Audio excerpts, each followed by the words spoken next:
Hey everyone, welcome to my channel English and Literature। आज की इस वीडियो में हम लोग डिस्कस करेंगे प्लॉट एंड इट्स स्ट्रक्चर।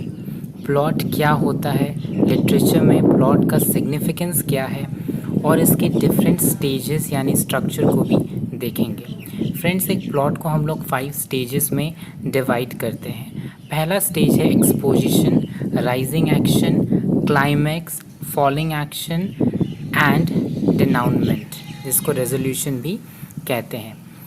और हम लोग आज के इस वीडियो में हर एक स्टेज को डिटेल में समझेंगे और मैकबेथ का प्लॉट एनालिसिस भी करेंगे ताकि आपको हर एक स्टेज बहुत अच्छे से समझ में आ जाए। So let's begin.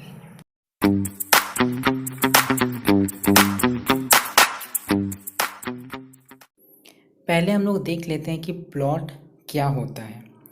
Plot is the framework of a story. मतलब प्लॉट जो होता है ये स्टोरी का ढांचा होता है, फ्रेमवर्क होता है। Plot is the sequence of events in a story. It is the key element in novel, stories and play. किसी भी नॉवल, स्टोरी और प्ले का की एलिमेंट होता है प्लॉट। ठीक है, बिना प्लॉट के नॉवल, स्टोरी और प्ले नहीं लिखी जा सकती है। और यहाँ पे आपको एक बात का ध्यान रखना है, जो लोग ऑफन कंफ्यूज हो जाते हैं कि प्लॉट और समरी एक नहीं है। समरी एक सीरीज़ ऑफ इवेंट्स है, लेकिन प्लॉट एक्चुअली डिस्क्राइब करता है कि कोई भी इवेंट हुआ तो क्यों हुआ। ठीक है, plot is the sequence of events and also interconnect one two the other. ठीक है, प्लॉट और समरी एक नहीं है, आपको ये ध्यान रखना है।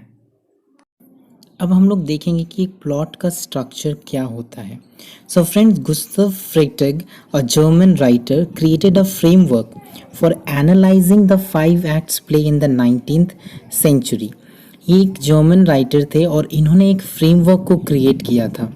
पहले जो 5 एक्ट प्ले हुआ करते थे, इन प्लेस को एनालाइज करने के लिए इन्होंने एक फ्रेमवर्क क्रिएट किया था 19th सेंचुरी में। लेकिन इस फ्रेमवर्क की मदद से हम लोग बहुत सारे स्टोरीज, नॉवेल्स, प्लेस, इवन कुछ पोएम्स को भी हम लोग एनालाइज कर सकते हैं। So he divided the plot in 5 stages. इन्होंने प्लॉट को 5 स्टेजेस में डिवाइड किया है।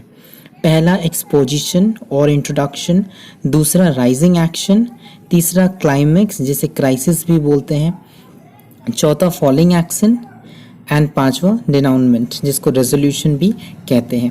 फ्रेंड्स, आगे हम लोग हर एक स्टेज को थोड़ा डिटेल में पढ़ेंगे और मैकबेथ के प्लॉट को भी एनालाइज करेंगे ताकि आपको हर एक स्टेज बहुत अच्छे से क्लियर हो जाए।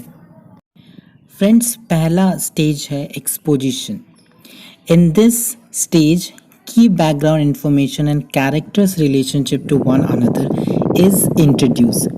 इस स्टेज में हमें कुछ बैकग्राउंड इंफॉर्मेशन जानने को मिलती है और कैरेक्टर्स का इंट्रोडक्शन होता है। एक कैरेक्टर का दूसरे कैरेक्टर के साथ क्या रिलेशन है वो बताया जाता है। ठीक है, इस स्टेज में स्टोरी जो प्लॉट है वो थोड़ा अनफोल्ड होती है। जैसे मैकबेथ के एक्ट 1 में हम लोग देखते हैं कि जो एक्सपोजिशन स्टेज में we are told about the usurper of Scotland. Scotland में जो गद्दारी हुई थी, जो थीन ऑफ कॉडोर ने गद्दारी की थी, उसके बारे में हमें बताया जाता है।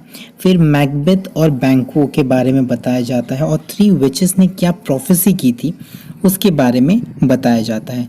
सो इस स्टेज में सिर्फ हमें इंट्रोडक्शन मिलती है कि आगे प्ले में क्या होने वाला है।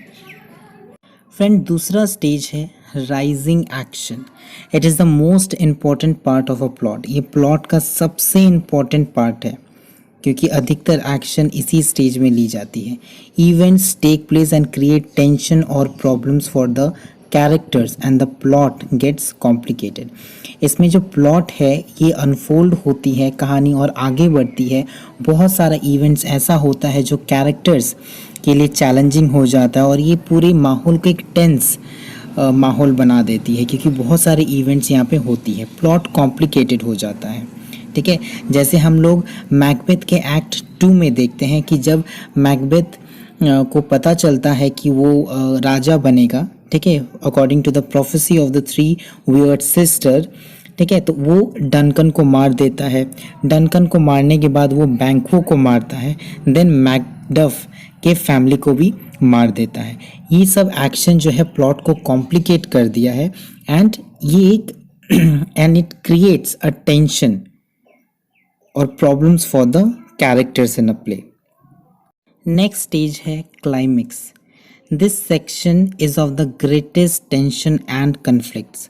इस सेक्शन में बहुत सारे कन्फ्लिक्ट्स होती है, पूरा माहौल टेंस होता है, पूरा प्लॉट कॉम्प्लिकेटेड होता है and the readers and the viewers बहुत ज़्यादा एक्साइटेड हो जाते हैं, नर्वस हो जाते हैं कि आगे क्या होगा।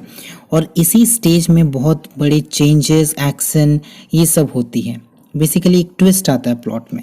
ठीक है, जैसे मैकबेथ के एक्ट 3 में हम लोग देखते हैं कि मैकबेथ जो है बैंक्वो को मारने के बाद जब वो पार्टी रखता है तो वो पार्टी में बैंक्वो का भूत को देखता है। तो इट इज़ द क्लाइमेक्स। ठीक है, नेक्स्ट स्टेज है फॉलिंग एक्शन। इस स्टेज में जो प्लॉट है ये पूरा अनफोल्ड हो जाती है, पूरा प्लॉट समझ में आने लगता है और जो स्टोरी है वो एंड की तरफ अब बढ़ता है।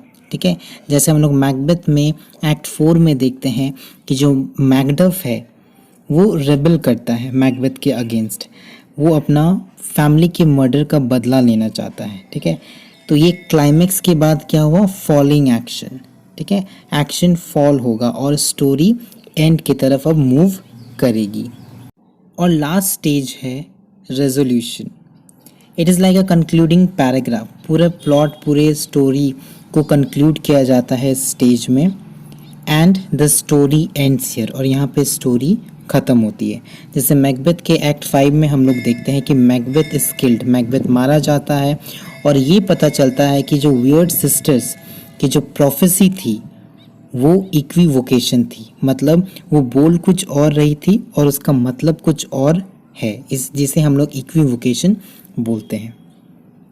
So I hope you have understood plot, its structure, the different stages and the pyramid also. If you have liked my video then please give it a like and do subscribe to my channel.